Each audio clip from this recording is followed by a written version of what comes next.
In the towering skyline of the city, one name echoed louder than all others: Alexander Sterling. A billionaire CEO, he commanded a global empire from a throne of glass and steel. To the world, he had everything: wealth, power, and respect. But behind the closed doors of his penthouse suite, surrounded by priceless art and panoramic views, Alexander was a man haunted by a ghost from his past.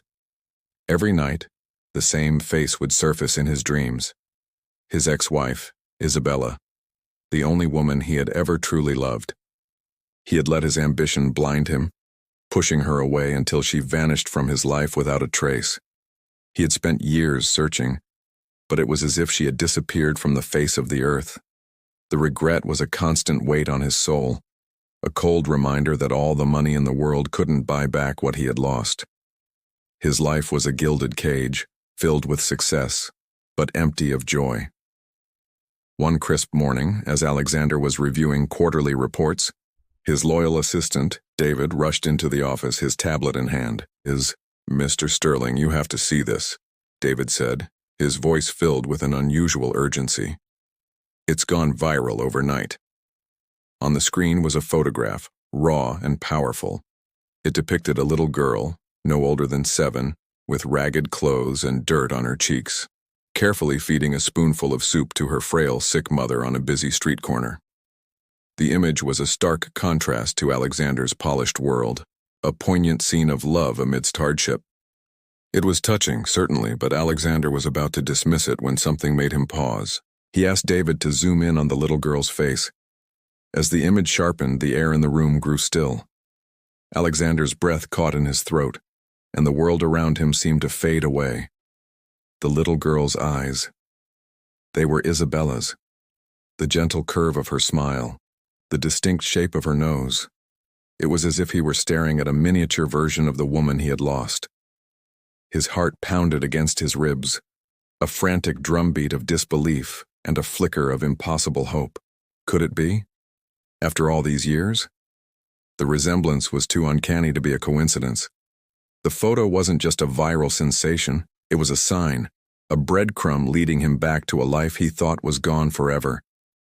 He felt a jolt, a surge of adrenaline he hadn't experienced in years. The reports on his desk were forgotten, his empire suddenly irrelevant. In that moment, only one thing mattered. "Find her," Alexander commanded, his voice barely a whisper, but laced with an iron will. "I don't care what it takes. Find this little girl." A storm of emotions raged within him: confusion, hope, and a deep-seated fear of what he might uncover. The face of the little girl was imprinted in his mind, a hauntingly beautiful echo of Isabella. The memories he had suppressed for so long came flooding back. Their first date, the sound of her laughter, the way she looked at him with so much love, and the final bitter argument that had torn them apart. He remembered his last words to her, words poisoned by pride and ambition. The guilt, which had been a dull ache, was now a sharp, piercing pain. This little girl wasn't just a stranger. She felt like a connection to his past, a chance to unravel the mystery of Isabella's disappearance. The search began immediately. Alexander mobilized his vast resources, hiring the best private investigators and using cutting-edge technology to trace the photo's origin. Days turned into sleepless nights. He was consumed by the quest, neglecting his business to pore over maps and follow up on every lead, no matter how small. His journey led him away from the gleaming skyscrapers and into the city's forgotten corners. He walked through crowded markets and narrow alleyways, places his limousine had never dared to venture. He was searching for a ghost, a memory, a second chance. Finally, a breakthrough. The investigators traced the photo to a dilapidated neighborhood on the outskirts of the city, a place where hope seemed to be in short supply. With a mix of trepidation and determination, Alexander drove there himself, leaving his world of luxury far behind. The neighborhood was a maze of crumbling buildings and neglected streets. As Alexander stepped out of his car, he felt like an alien in a foreign land. Children played amidst the rubble, their laughter a stark contrast to the surrounding decay. Following the directions, He found himself standing before a small, worn-out apartment building. He took a deep breath and knocked on a door with peeling paint. It creaked open, and there she was, the little girl from the photograph. Her eyes, so much like Isabella's, widened in surprise. "Hello?" Alexander said, his voice gentle. "I saw your picture. You're very brave for taking care of your mom." The girl, whose name he learned was Lily, smiled shyly. "Mommy is sick," she said softly. "I have to help her."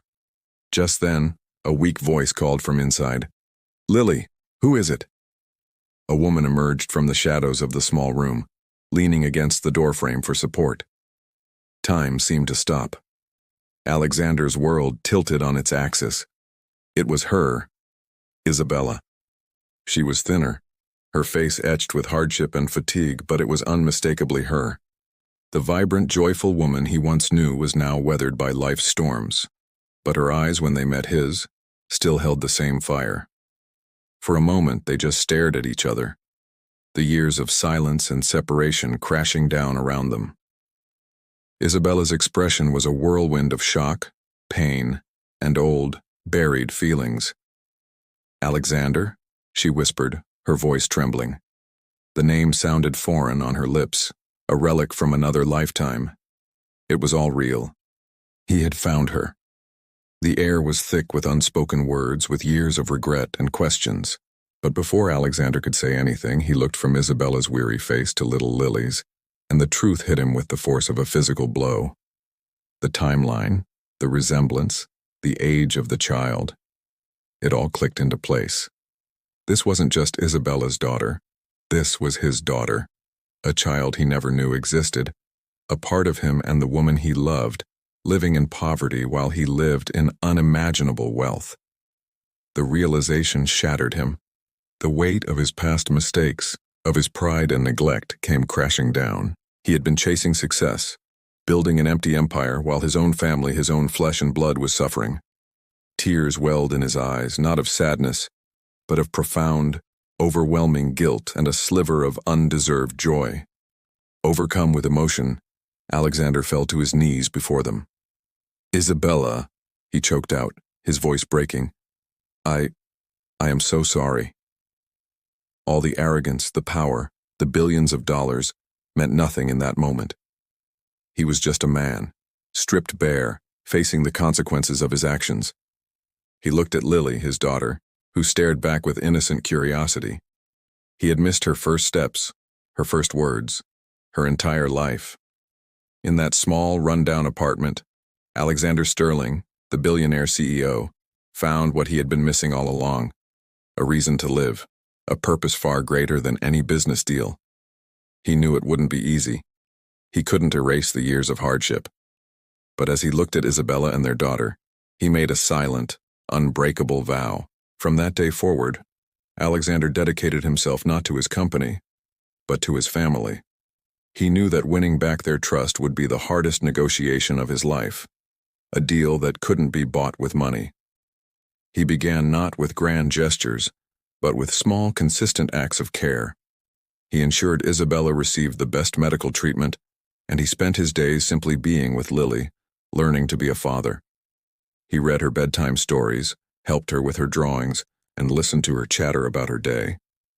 He was rebuilding his life, not on a foundation of concrete and steel, but on one of love, forgiveness, and redemption. He learned that true wealth wasn't measured in stock prices or bank accounts, but in a daughter's hug and a second chance with the love of his life. And in the end, the poor girl's photo didn't just shock a billionaire, it saved him. Thank you for watching. If this story touched your heart, please like, share, and subscribe to our channel for more content that matters.